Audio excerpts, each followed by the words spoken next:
Royal expert Kinsey Schofield predicted Meghan, who is living in California with Prince Harry after quitting royal duties, will one day make a bid for the White House. Ms. Schofield's comments come after the Duchess fueled ongoing speculation about her political ambitions with her interview in Vogue magazine on the U.S. abortion ruling.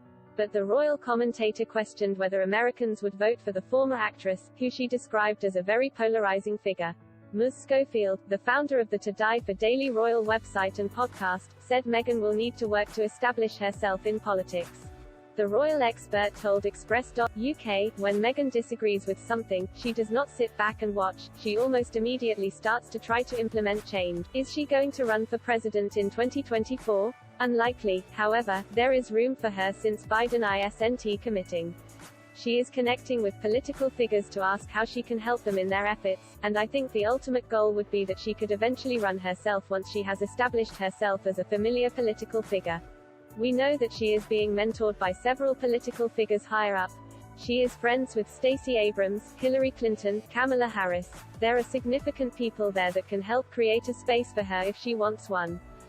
Would the American people vote for her? I don't think so. She is a very polarizing figure in Americans really are struggling with inflation, not being able to afford gas for their cars to get to work, not to mention an increase in violence and crime on our streets. They feel like she preaches at them from her Montecito mansion in a position that she was awarded thanks to marriage.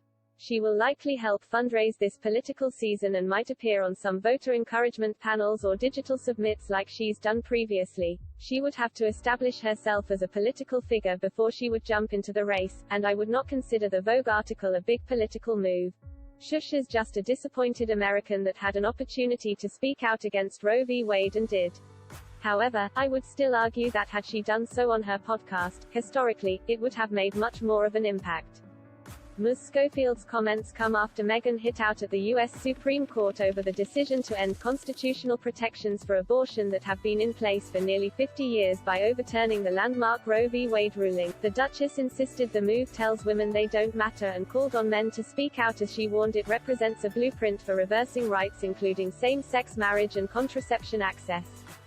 Meghan's intervention on abortion rights comes after she previously lobbied U.S. senators over paid family leave last November. And in 2020, the Duchess urged Americans to vote in the election which saw Joe Biden beat Donald Trump, who she once described as misogynistic and divisive. Mr. Biden's sister Valerie Biden Owens in May invited the royal to join the Democrats and said she'd made a good presidential candidate.